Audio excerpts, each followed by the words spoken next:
Okay, I will start briefly that this is collective research that is based on our work in Human and Social Studies Foundation and also reports that were made by the team before our kind of arrival in the organization. So here we will describe only the main narratives of propaganda and disinformation that are aimed at EU and EU images. And I will really briefly just present the methodology. So here in that report that we published in our website, we actually are trying just to cover a segment of Russian propaganda and disinformation in Bulgarian media online, the narratives against the European Union, European institutions, and EU leading policies. So we cover all the online media and blogs in Bulgarian, excluding social networks, archived by Sensika system. And also we do that through certain propaganda keywords, but we also decided in certain narratives to put special keywords which lists basically European institutions, just to see what are the images the Russian propaganda spread. And also in this analysis, it's normal to have dispersion, which is within 20%. And also we additionally did frequency analysis and analysis of peak days. So we, through that, we try to just describe the main events and main speakers of propaganda against EU. Just to kind of connect with the words of Veronika Dimitrova and her presentation, that when we started doing that project, we tried also to outline the positive images of EU in those websites, but actually we didn't find almost any positive images, which is a result that is quite disturbing. So what are the main Russian narratives that we use? First of all, a global hegemon, puppet master, or the collective West, the US, NATO, or EU, through its puppets, the Brussels bureaucrats and the neoliberal elites in the individual countries, is killing the sovereignty of the European people, and therefore Europe is dying, it's a victim. And also, at the end, Russia is reviving. What is new in these narratives? There are not really big changes in them, as we show, is that EU, after the onset of the war, is framed as an enemy of Russia. And we can say that we had that hypothesis that after the onset of the war, the image of the EU will be increasingly subject to propaganda criticism. And here I just try to put this graph, which shows that the general spread of propaganda activity against EU, and we really clearly can see that actually just after the invasion in Ukraine, we have really big changes on the on the propaganda activity. So we can confirm that anti-EU images and narratives are increasing after the onset of the war.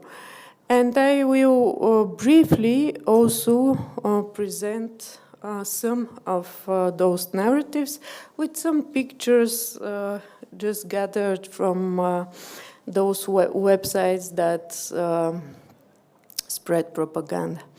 So we can say that the main image of EU is formed as a part of collective West and also as a bureaucratic structure that imposes policies on different members of the Union. This quotation imposes actually comes from Lavrov words. So the second sub-narrative that composes the image of Europe is that is on a lower level, which Russian propaganda and disinformation is supposed to pro-European positions of certain segments of political elites that are called puppets, puppets on strings, servants, etc. So here we have clear image of EU as I call that the authoritarian union because I don't know how to kind of frame it. But this image is also coined as kind of synonymization through making synonymous different subjects as NATO, as EU, etc. So we will then continue with another example, another narrative. And that narrative is that EU policies run counter to national interests and sovereignty. The contradiction with the concept of sovereignty, which tries to stimulate Russian propaganda and disinformation, at this level we can also observe the construction of the image of EU, the immediate result of EU governance, and the suffocation of sovereignty of individual countries. Here, actually, EU is described as falling apart, and this is one of the main narratives.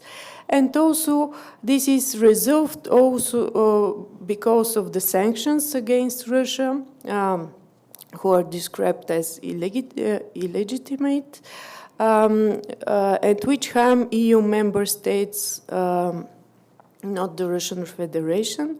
So here we have just one example of an image. Maybe it's AE image, but we cannot know. And I will continue with the next narrative about economic problems facing EU. So here EU is described as in economic crisis, and in its leading economies are in economic crisis. So here also the direct results of those economic issues are described. The Union is, the image is of, let's say, of an old lady. And also here we have a critique of the Union's energy policy. This is something very important, and I think that this narrative will raise in the future.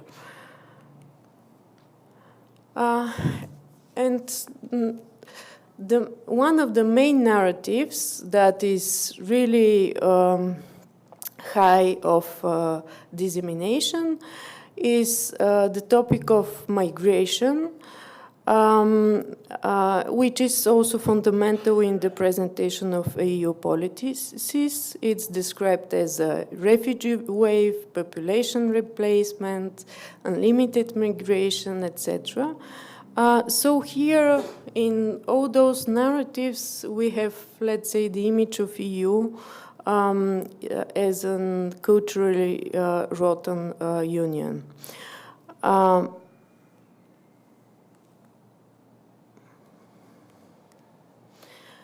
So, just briefly to conclude, propaganda narratives regarding the EU rely to a lesser extent on Russian official spokesmen and to a much greater extent on internal critics, on national populist parties and spokespeople.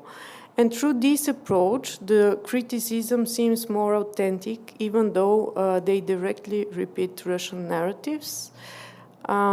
Okay, I will finish.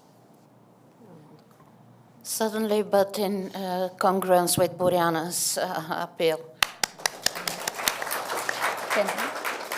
And now